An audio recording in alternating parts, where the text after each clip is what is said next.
एक चैप्टर एक ही वीडियो में हो जाएगा दोस्तों। देखिए वीडियो शुरू करते हैं आप लोग से।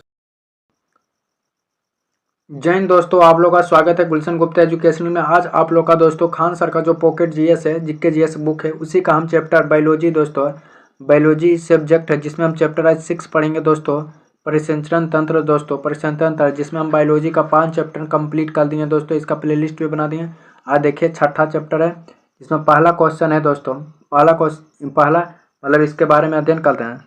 जीव जंतु विभिन्न पदार्थ जैसे जीव जंतु जो है दोस्तों विभिन्न पदार्थ जैसे CO2 और CO2 को पोषक पदार्थ, गैस उत्सर्जित पदार्थ आदि परिवहन के लिए जिस तंत्र की आवश्यकता होती है उसे परिसंचरण तंत्र कहते हैं दोस्तों।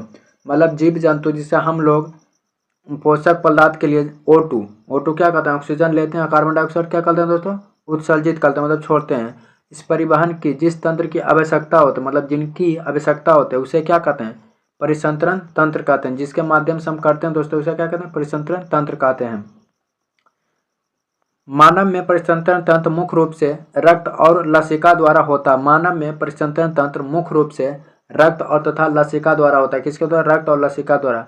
चूंकि यह कार्य मुख्यतः रुधिर द्वारा होता है, चूंकि यह कार्य किसके द्वारा करता है, रुधिर द्वारा करता है, इसीलिए इसे रुधिर परिसंचरण तंत्र भी कहा जाता है। इसीलिए इसे रुधिर परिसंचरण तंत्र भी कहा जाता है। रुधिर परिसंचरण तंत्र की खोज विलियम हार्बो ने किया था दोस्तों। किसने, विलियम हार्बो ने इसका खोज किया था। किसने दोस्तों, विलियम हार्बो ने खोज किया था। रुधिर परिसंचरण का अध्ययन एग्नोलॉजी कहला जाता है दोस्तों। एग्नोलॉजी कहला जाता है। कौन सी, एग्नोलॉजी कहलाता है। रुधिर परितंत्र का माध्यम से किए जाने वाला कार्य पोषक पदार्थ और अपशिष्ट पदार्थ का परिवहन, मतलब पोषक पदार्थ और अपशिष्ट मतलब बेकार पदार्थ को क्या करना दोस्तों, बाहर निकालना। ऑक्सीजन तथा कार्बन डाइऑक्साइड का परिवहन करना, मतलब ऑक्सीजन और कार्बन डाइऑक्साइड क्या करना, परिवहन करना।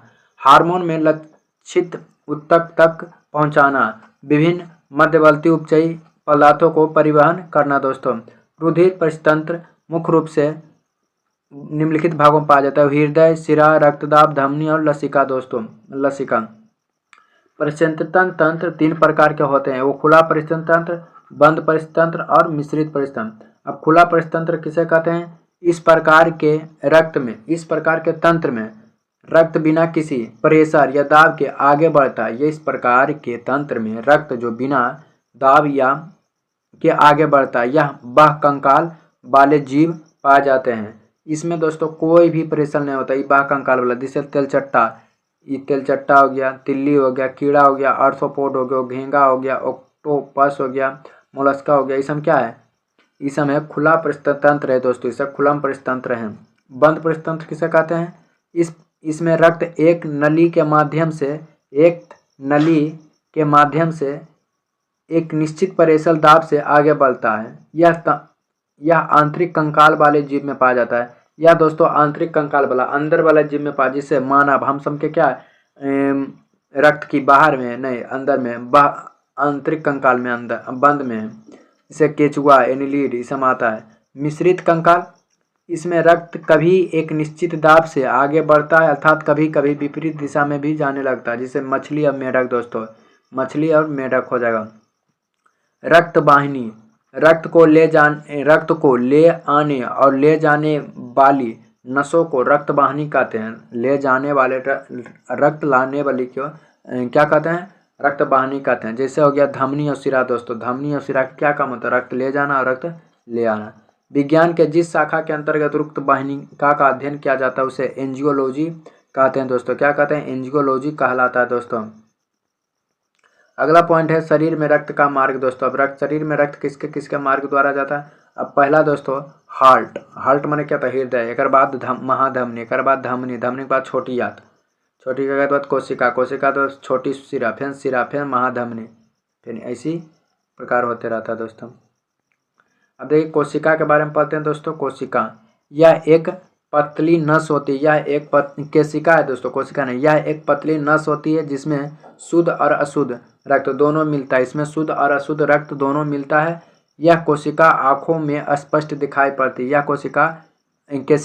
यह केशिका आँखों से स्पष्ट दिखाई पड़ती है दोस्तों। यह पतली नस की तरह होती है जिसमें शुद्ध और अशुद्ध दोनों रक्त की प्रवाहित होता है। यह धमनी तथा शिराओं को जोड़ती है। यह धमनी और शिरा को क्या करता है दोस्तों? जोड़ती है। अब हृदय के बारे में अध्ययन करते हैं। हृदय का अध्ययन कार्डियोलॉजी कहलाता है दोस्तों। हृदय का अध्ययन क्या कहलाता है? कार्डियोलॉजी कहलाता है। हृदय के विशेष को कार्डियोलॉजी कहा जाता है। हृदय एक परिसंचरण तंत्र अंग है तथा रुधिर एक परिसंचरण अंग है। हृदय क्या परिसंचरण अंग है तथा रुधिर एक परिसंचरण करता है। हृदय को मांसपेशिया अंग भी कहा जाता है। हृदय को मांसपेशिया अंग भी कहा जाता है। हृदय हृदय पेशियों का बना होता है। हृदय हृदय पेशियों का बना होता है। हृदय पेरिकार्डिया नामक झिल्ली से ढका होता है। किससे? पेरिकार्डिया नामक झिल्ली से ढका होता है। इन झिल्लियों के बीच द्रव भरा होता है। इन झिल्लियों के बीच क्या भरा होता है? द्रव भरा होता है, जिसे पेरिकार्डिया द्रव कहते हैं। यह द्रव बाहरी आघातों से हृदय की सुरक्षा करता है। यह बाहरी आघातों की सुरक्षा करता है।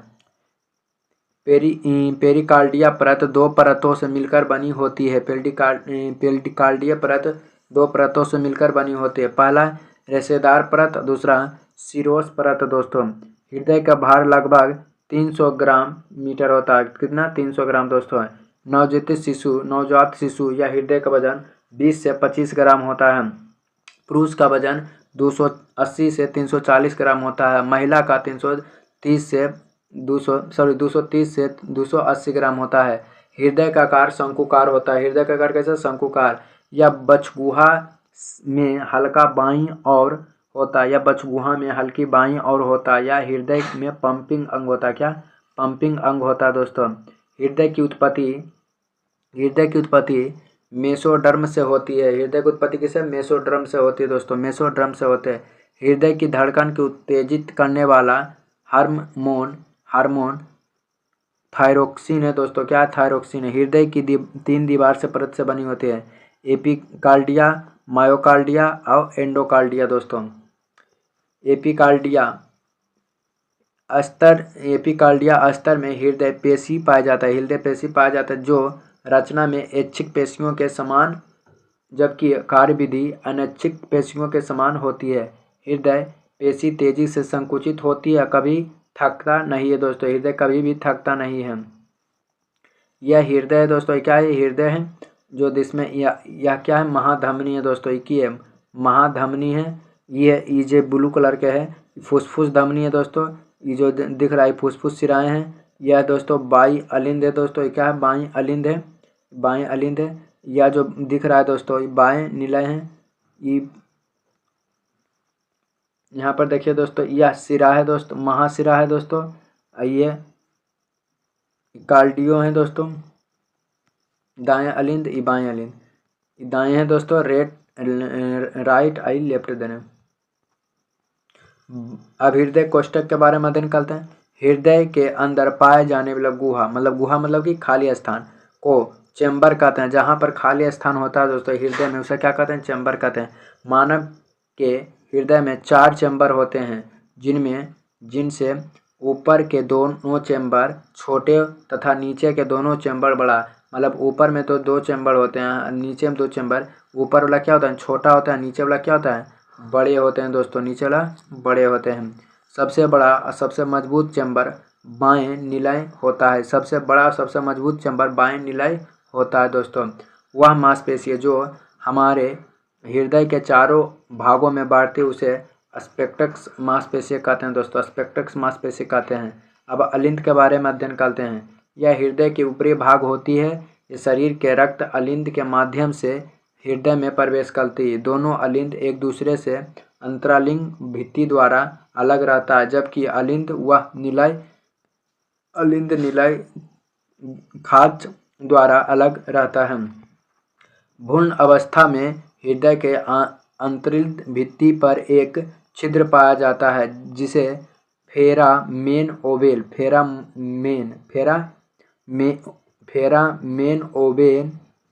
कहते हैं। वयस्क में एक छिद्र बंद होकर एक अवशेष में रह जाता है, जिसे फोसा ओवेलिस कहते हैं। कुछ शिशुओं में यह छिद्र जन्म के बाद पूर्णतः बंद नहीं होता, जिसे शुद्ध या अशुद्ध रक्त आपस में मिलता रहता है। जिस शिशु को हम ब्लू बेबी कहते हैं। इन शिशुओं को जीवन काल में अधिक नहीं होती है। इन शिशुओं को जीवन काल अधिक नहीं होते दोस्तों। अब नीलाएँ के बारे में पढ़ते हैं। यह हृदय के निचले भाग होता है। यह हृदय का निचला भाग होता है। यह रक्त को पंप करता है जिससे रक्त पूरे शरीर में फैलता है दोस्तों। अब हम धमनी और शिरा के बारे में अंतर पढ़ लेते हैं दोस्तों। ध्यान से देखिएगा। धमनी और शिरा यह रुधिर वाहिनी हैं जो हृदय को शुद्ध रक्त शरीर के विभिन्न अंग तक पहुंचाता है। धमनी क्या होता है दोस्तों? शरीर के शुद्ध रक्त को पूरे शरीर में पहुंचाता है। और शिरा जो है दोस्तों अशुद्ध रक्त को पूरा शरीर में मतलब अशुद्ध रक्त को एकत्रित करके हृदय तक ले जाता है। हृदय तक कब लेके जाता है? अशुद्ध रक्त। कौन? शिरा। यह शरीर के अधिक गहराई पर पहुंचाता है, यह शरीर के कम गहराई पर पहुंचाता है। इसमें रक्तदाब स्पीड दोनों उच्च होता है जिसके कारण से मोटी होती है। यह रक्तदाब स्पीड दोनों कम होते हैं इसके कारण से यह पतली होती है। फुसफुस धमनी को छोड़कर शेष सभी धमनी शुद्ध रक्त होता है। फुसफुस क्या होता है दोस्तों? अशुद्ध होता है, बाकी सब शुद्ध होता है। धमनी शिरा को छोड़कर शेष सभी धमनी अशुद्ध रक्त होता है। मान लीजिए धमनी शिरा जो है शुद्ध है, इसका रंग लाल होता है, इसका रंग हल्का नीला होता है। इसमें ब्लड वापस आने की खतरा नहीं होता है जिसके कारण से इसमें कपट नहीं पाया जाता है। इसमें ब्लड वापस आने की खतरा होता है जिसके कारण से यह कपट पाया जाता है। यह हृदय से लेकर शरीर के विभिन्न अंगों तक पहुंचाती है। हृदय से लेकर कहाँ तक? यह रक्त हृदय से लेकर शरीर के विभिन्न अंग, यह शरीर से लेकर हृदय तक जाती है। शिरा जो दोस्तों हृदय से शरीर तक लेकर रक्त से शरीर तक पहुंचाता है। मनुष्य में सबसे बड़ी धमनी महाधमनी होती है। मनुष्य के सबसे बड़ी शिरा होती है। धमनी संघनित होकर धमनियां बनती है। रुधिर कोशिकाओं की सबसे छोटी सूक्ष्मजीव रक्त वाहिनिका होती है जो धमनियों को शिराओं से जोड़ती है। मछली के हृदय में केवल 2 चैम्बर पाए जाते हैं। कितने? 2 चैम्बर पाए जाते हैं। उभयचर किसे कहते हैं दोस्तों? इसके बारे में, जिनमें 3 चैम्बर हृदय पाया जाता है, जिनमें 3 चैम्बर हृदय पाए जाते हैं उन्हें उभय चैम्बर कहते हैं। जैसे मेढक, सांप और छिपकली दोस्तों। मगरमच्छ और घड़ियाल किंतु इनका हृदय 4 चैम्बर वाला होता है। स्तनधारी और पक्षी के हृदय 4 चैम्बर वाला होते हैं। कॉकरोच को 13 कोष्ठक होते हैं। परमान में ब्लू बेल मछली के हृदय 280 किलोग्राम जो सबसे बड़ा है दोस्तों, सबसे बड़ा है। ऐसे जीव जंतु जिनका शरीर तापमान वातावरण के अनुसार नहीं बदलता है उन्हें समताप या उष्णकटिल जंतु कहा जाता है। इस प्रकार के जंतु के हृदय में 4 चैम्बर होते हैं जैसे पक्षी, स्तनधारी, मनुष्य। हृदय के अंदर रक्त का मार्ग दोस्तों, हृदय के अंदर रक्त का मार्ग शरीर से अशुद्ध रक्त महाशिरा के माध्यम से, शरीर से अशुद्ध रक्त महाशिरा के माध्यम से दाहिनी अलिंद में प्रवेश करता है। कहाँ? दाहिनी अलिंद में प्रवेश करता है। दाहिनी अलिंद इस अशुद्ध रक्त को दाहिने निलाय में छोड़ देता है। अशुद्ध रक्त को दाहिने निलाय में क्या करता है दोस्तों? छोड़ देता है।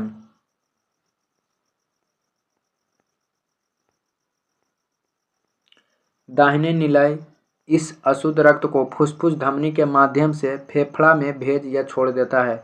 रक्त फेफड़ा में पहुंचकर शुद्ध हो जाता है।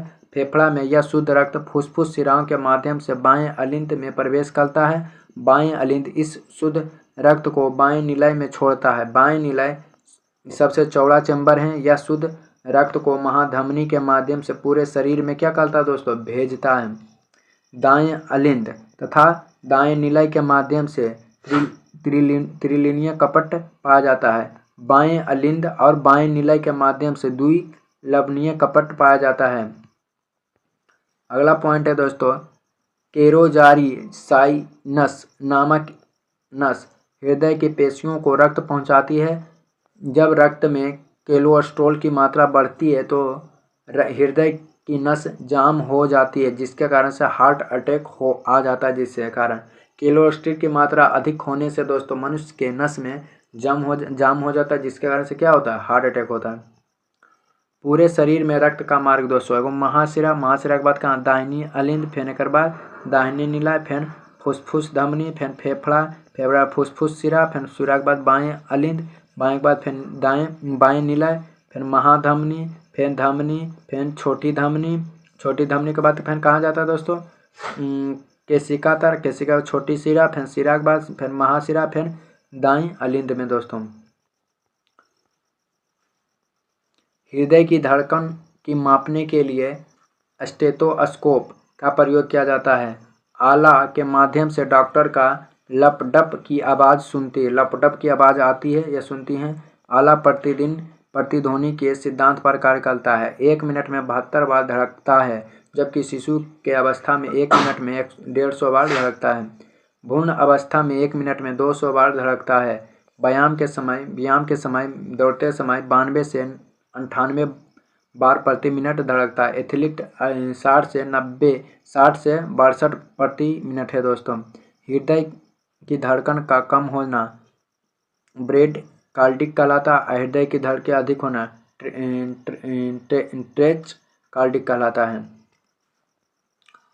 हृदय धड़कन दर स्वस्थ तंत्रिका तंत्र द्वारा नियमित की जाती है। हृदय धड़कन का नियंत्रण पक्ष मस्तिष्क में उपस्थित मेडुला ऑब्लिंगाट हृदय के केंद्र द्वारा किया जाता है।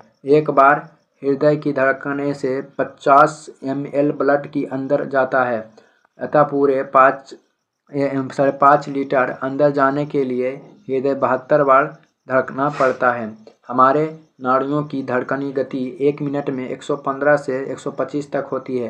हृदय की धड़कने की नियंत्रण करने का कार्य क्या होता है दोस्तों? पेसमेकर करता है। यह हृदय की दाहिनी अलिंद पर होती है। डायक्सोनोमी हृदय की उद्दीपन या धड़कन की परिवर्तन करता है दोस्तों। रक्तचाप या रक्तदाब शरीर में रक्त के प्रवाह के कारण नसों की दीवार पर पड़ने वाले दाब को ही रक्तचाप कहते हैं। क्या कहते हैं? रक्तचाप कहते हैं। शरीर में रक्त के प्रवाह के कारण नसों में दीवार पर पड़ने वाले दाब को ही रक्तचाप कहते हैं। रुधिर दाब को सामान्यतः बाएं हाथ की धमनी द्वारा मापी जाती है। प्रकुचन दोस्तों, प्रकुचन किससे कहते हैं? जब निलय के सिकुड़ने के कारण रक्त हृदय से बाहर आता है उसे दाब को प्रकुचन कहते हैं। अनुस्थलीन दोस्तों, जब निलय फैलता है तो रक्त में जाता है, इस दाब को ही अनुस्थलीन कहते हैं दोस्तों। इसे बीपी कहते हैं, जो 120 से 80 mmHg होता है। ये 180 mmHg नॉर्मल है दोस्तों। जब बीपी बढ़ता है दोस्तों तो हाइपर टेंशन कहलाता है। इस स्थिति में बीपी की होता है 140 से 90 हो जाता है। ये हाइपर टेंशन है दोस्तों। एटिनॉल का प्रयोग बीपी को घटाने के लिए क्या करते हैं दोस्तों? एटिनॉल का प्रयोग बीपी को घटाने के लिए करते हैं। जब बीपी घटता है तो उसे हाइपोटेंशन कहते हैं दोस्तों, हाइपोटेंशन कहते हैं। इस स्थिति में 90 से 60 हो जाता है, जो लो बीपी को मापने के लिए सेफनोगोनोमीटर का प्रयोग किया जाता है। किसका? सेफनोगोनोमीटर का प्रयोग किया जाता है दोस्तों। अगला, कृत्रिम हृदय। मानव निर्मित एक मशीन है। जब हृदय की बाईपास सर्जरी पूरी तरह से सफल ना हो सके तथा कुछ असमान हो जाए तो हृदय प्रत्यारोपण की आवश्यकता होती है तथा कृत्रिम हृदय का उपयोग किया जाता है। आमतौर पर संपूर्ण कृत्रिम हृदय निलय के कार्य प्रणाली को ज़्यादातर बेहतर बनाता है। 1967 ईस्वी में केटा टाउन कार्डिक सर्जन कार्टिसन नवार्ड ने दुनिया का प्रथम हृदय प्रत्यारोपण किया है और सामान्य कृत्रिम हृदय का प्रयोग किया है। हालिका मानव ने सफलपूर्वक प्रत्यारोपित किया गया पहला कृत्रिम हृदय 1982 ईस्वी में जॉर्विक 7 था तथा जिसे वार्नी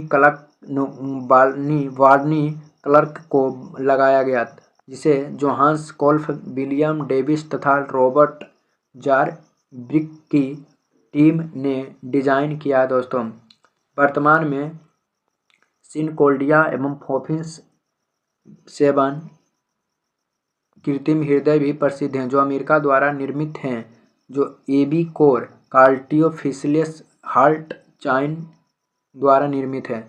1994 ईस्वी में एम्स दिल्ली में कृत्रिम हृदय का प्रत्यारोपण की शुरुआत हुई है। हाल ही में IIT कानपुर ने कृत्रिम हृदय संबंधी रिसर्च संपन्न किया है। हाल ही में कृत्रिम हृदय अत्यंत महंगे होने के कारण सुलभ नहीं हो पाता। भारत में पहला हृदय प्रत्यारोपण करने वाला डॉक्टर वेणुगोपाल थे दोस्तों। डॉक्टर वेणुगोपाल थे। अगला चैप्टर है दोस्तों, कौन है? रक्त समूह, ब्लड ग्रुप। दोस्तों वीडियो अच्छा लगे तो चैनल को सब्सक्राइब, वीडियो को शेयर कर। आप लोग का दिन शुभ हो। एक ही वीडियो में एक चैप्टर कंप्लीट हो जाए तो दोस्तों आप लोग का दिन शुभ।